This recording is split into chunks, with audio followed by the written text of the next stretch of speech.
अस्सलामुअलैकुम गाइस, मेरा नाम उस्मान और आप देख रहे हैं एक और ब्रांड न्यू वीडियो। तो दोस्तों, पिछली वीडियो में मैंने आपको बताया था तो आप कैसे अपने वो क्या नाम है पीसी रन वाला एक ऑप्शन आ रहा था, वो आप कैसे सही कर सकते हो। तो अभी मैं आपको बता दूं, तो यहाँ से मेरे GTA 4 वो सब मेरे इधर रख दीजिए। तो आपने पहले टैप कर लेना है क्रोम को टैप करने के बाद आपने यहाँ से गूगल चले जाना है। गूगल पे आपने वोलोरेंट लिख देना है।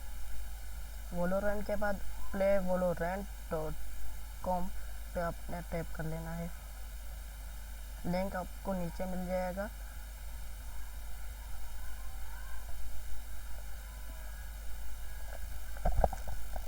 तो थोड़ा टाइम ले रही है, इसलिए मेरे वोलोरेंट ऑलरेडी हो रही है।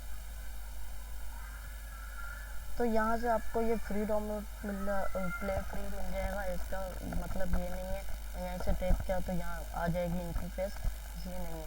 तो उसके बाद क्या करना है, आप यहाँ से टैप करोगे तो आपके पास आएगा साइन इन और ये, तो आपने साइन अप कर दोगे तो आपका यहाँ से हो जाएगा। तो मैं अभी आपको दिखा नहीं सकता तो कैसे मैंने की है। तो यहाँ से फिर टैप कर लेना है इस पर।